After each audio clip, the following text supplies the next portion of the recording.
हैरानी की बात यह है कि अब तक बार बार पूछने पर भी ईडी ने या केंद्र सरकार ने ये नहीं बताया कि वे अरविंद केजरीवाल जी को किस हैसियत से बुला रहे हैं।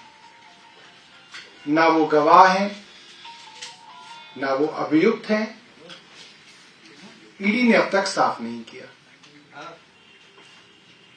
टाइमिंग पे भी सवाल उठते हैं। ठीक लोकसभा के चुनाव से पहले जब सारे दल और केंद्र सरकार खुद लोकसभा के चुनाव की तैयारी कर रही है, उन चुनावों की कैंपेन से पहले मुख्यमंत्री अरविंद केजरीवाल जी को गिरफ्तार करने की साजिश केंद्र सरकार कर रही है ताकि मुख्यमंत्री लोकसभा चुनाव की कैंपेन में ना जा पाए, उनको जेल में बंद कर दिया जाए।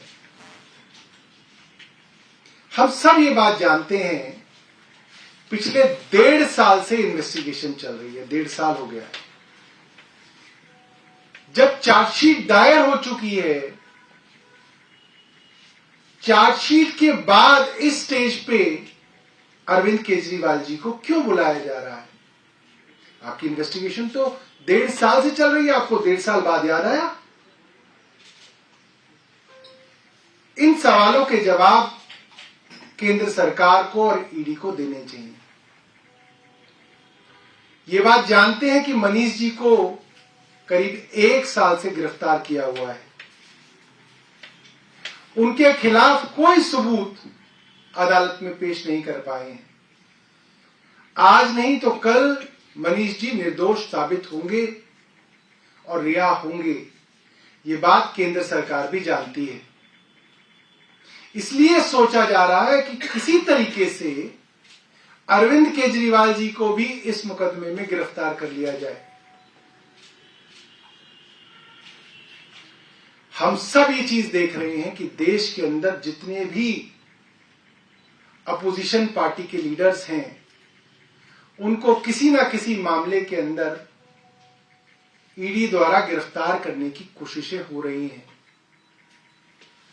और आए दिन भारतीय जनता पार्टी के नेताओं के खिलाफ बड़े बड़े मामले हमारे सामने आते हैं,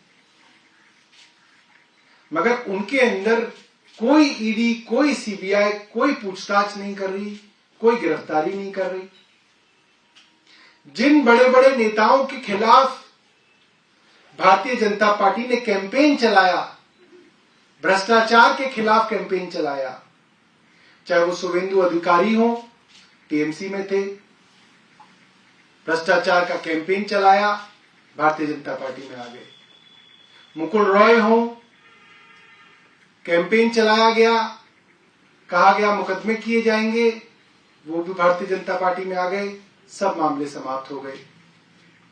हेमंत बिस्व शर्मा हो, पेमा खंडू हो, नारायण राणे हो, छगन भुजबल हो, अजीत पवार हो, प्रफुल्ल पटेल हो, जो जो लोग भारतीय जनता पार्टी में आते जा रहे हैं, उनके खिलाफ फिर मामले सुनाई देने बंद हो जाते हैं। ये पूरा का पूरा मामला राजनीतिक है और अरविंद केजरीवाल जी को लोकसभा की कैंपेन से रोकने के लिए प्रायोजित है। धन्यवाद।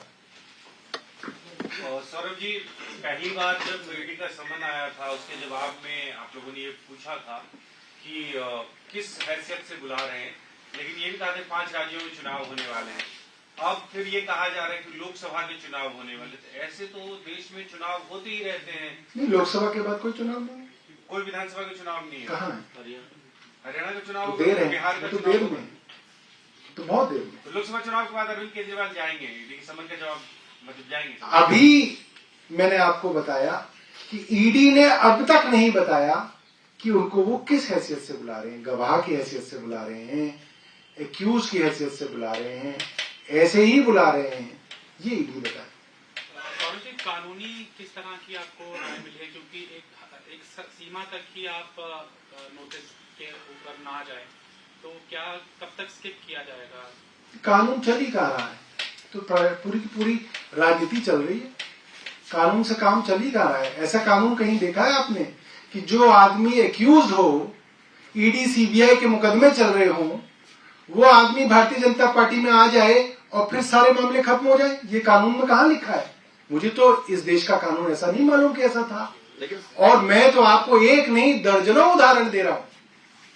सीबीआई ईडी के मुकदमे हुए, पूरी की पूरी भारतीय जनता पार्टी की कैंपेन चली और वो फिर भारतीय जनता पार्टी में आ गए, उनके यहाँ उप मुख्यमंत्री बन गए, उनके यहाँ मुख्यमंत्री बन गए और फिर वो सारे के सारे मामले शांत हो गए। तो कानून मुझे नहीं मालूम कि ऐसा कानून कौन से देश के अंदर है। सौरभ जी, आप जांच में सहयोग की बात कह रहे हैं, लेकिन जांच में सहयोग होगा कैसे जब आप जाएंगे ही नहीं? अगर पेश होंगे तभी तो जांच में सहयोग एक तरीके से कड़ी माना जाता है। जांच में सहयोग का मतलब ये नहीं है कि आप पकड़ के लोगों को जेल में जो बंद कर दें और हम जांच के अंदर सहयोग कर रहे हैं। भाई, आपने जितनी जानकारी पार्टी से मांगी, पार्टी ने दे दी। आपने पार्टी के ट्रेजरर साहब को बुलाया, जितनी भी पैसे से संबंधित जानकारियां हैं वो उनके सामने रख दी गई। आपको और कोई पार्टी से जानकारी मांग लीजिए, आप मांग लीजिए। पार्टी के अकाउंट्स तो सारे बैंक्स के अंदर हैं। सारी जानकारी जो है ईडी इतने 1.5 साल से पूछताछ कर रही है, एक एक आदमी को बुला के उन्होंने पूछताछ कर लिया, पोस्टर लगाने वाले आदमी तक को पकड़ के उन्होंने पूछताछ कर ली, और कितनी जांच करेंगे?